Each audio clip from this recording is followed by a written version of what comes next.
Madame la Présidente, Monsieur le Ministre, mes chers collègues, le 7 janvier dernier, Lucas, âgé seulement de 13 ans, a mis fin à ses jours. Si les causes directes de son passage à l'acte restent encore à confirmer, les conséquences du harcèlement scolaire dont il a été victime pendant des mois ne peuvent pas être niées.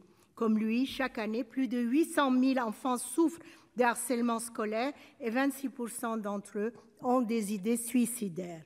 77% des jeunes déclarent avoir subi des violences à l'école, qu'elles soient morales ou physiques.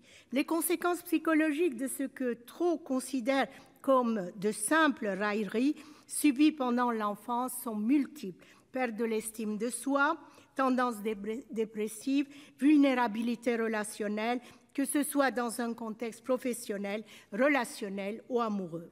À un âge où ces enfants manquent encore de discernement et où très peu parviennent à parler de ce qu'ils subissent, le soutien des services scolaires est d'une nécessité évidente. Comment expliquer l'escalade de violence qu'a subi le petit Fares il y a quelques semaines? Comment expliquer que sa mère n'ait pas même été prévenue par la direction de l'établissement scolaire? Il y a urgence à mettre en place des protocoles adaptés afin de déceler au plus tôt ces situations et d'éviter que de nouveaux drames ne se produisent.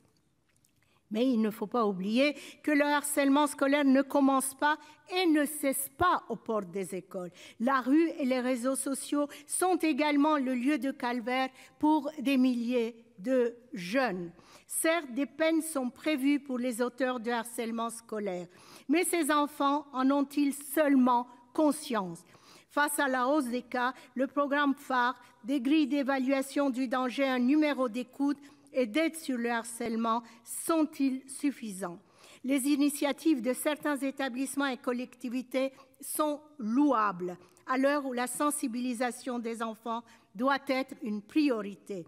Ces violences ne doivent plus être ignorées ni banalisées. Monsieur le ministre, vous assurez que la prévention et la lutte contre le harcèlement entre élèves est l'une de vos priorités.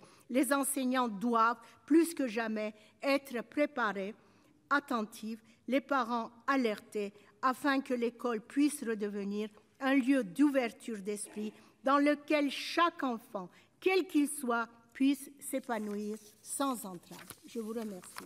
Merci, cher